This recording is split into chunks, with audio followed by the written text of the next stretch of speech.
There are two issues I want to discuss with you on this before we answer some questions. One is the cultural message. It seems to me that the cultural message is seeping into the Christian marriages as well, and that is that men are idiots. They just can't do it. They're slobs. They don't get it.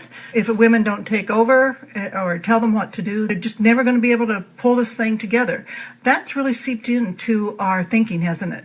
Well, yeah, and I think that's a judgment. First of all, Jesus said, having not read you made them from the beginning, made them male and female.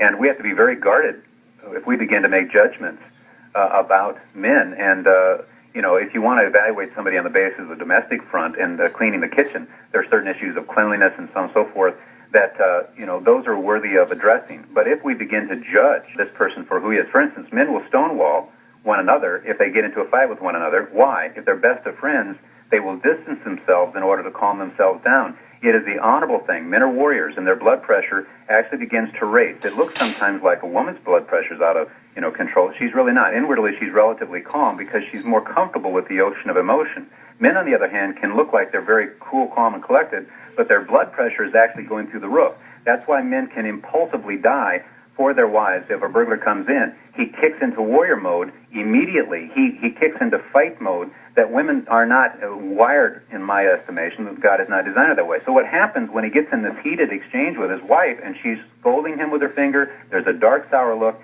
his blood pressure starts going through the roof. So what does he do? He distances himself. He tries to calm himself down. That's why he says, you're trying to provoke me. You're trying to pick a fight. And she is absolutely confused by those statements. She's trying to increase the love between them, to resolve this, to reconcile, and he just walks away. Mm-hmm. It would be so easy to say that he's a klutz. It would be so easy to say he doesn't get it. It would be so easy to say he's stupid. Yeah, if you film him through pink, but if you film him through blue, he has done the honorable thing.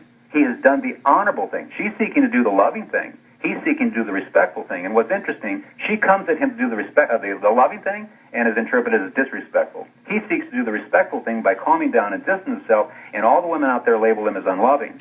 And we've got to make sure that we don't wrongly label the motivation of the individual in the relationship. No husband should impugn his wife's motive because she comes across disrespectfully to him. That's not where her heart's at.